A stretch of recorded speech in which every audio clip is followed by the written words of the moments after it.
আমি তোমাদের শোনাবো। পূজার সাথে আশ্বিনের মাঝামাঝি উঠিল বাজনা বাজনা, পূজার সময় এলো কাছে। মধু বিধু দুই ভাই ছোটাছুটি করে না, আনন্দের বিহার ফিরে নাচে। পিতা বসেছিল দ্বারে, দুজনে শুধালো দ্বারে, কি পোশাক আনিয়াছ তুমি? পিতা কহে, আছে আছে তোদের মায়ের কাছে, দেখিতে পাই ঠিক। সবুজ সহে না আর, জননীকে বারবার কহে, মাগো ধরি তোর পায়ে।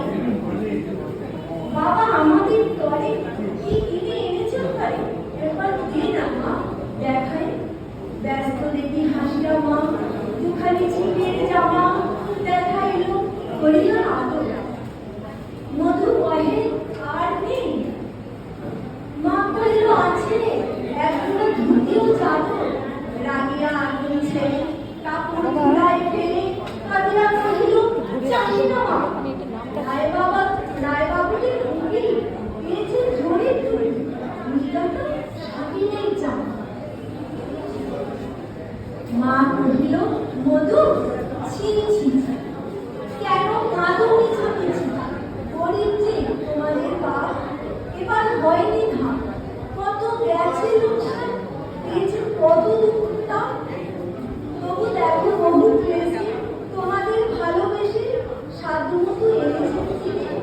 সে জিনিস অনাদারে ফেরিলে ধুমিয়ে পড়ে, এই চিন্তা হলো না তুমি।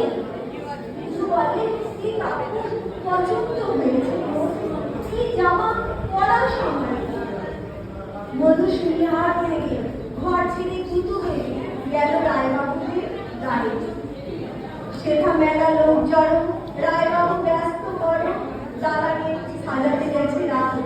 মধু ঘরে এক মনে দাঁড়াইল স্নান করে, চোখে তার পড়িল মাথা। কাছে ডাকি স্নেহ করে কহে করুণ স্বরে, তারে তুই বাহুতে পাঠিয়া, কিরে মধু হয়েছে কি তোর যে শুকনো দেখি? শুনি মধু উঠিল কাঁদিয়া, কহিল, আমার তরে বাবা আনিয়াছে ঘরে শুধু ছিটের কাপড়। শুনিয়া রায় মহাশয় হাসিয়া মধুকে কয়, সেটুকু ভাবনা কি বাত? ছেলেকে ডাকিয়া চুপি কহিলেন, ওরে মুখি তোর জামা দে, তুই মধু দে। মুখে সে জামা পরে মধু ঘরে যায় দিয়ে, হাসিয়া ধরে না মুখে। বুক ফুলাইয়া চলে, সবাই ডাকিয়া বলে, দেখো কাকা, দেখো চেয়ে মামা, ওই আমাদের দুধ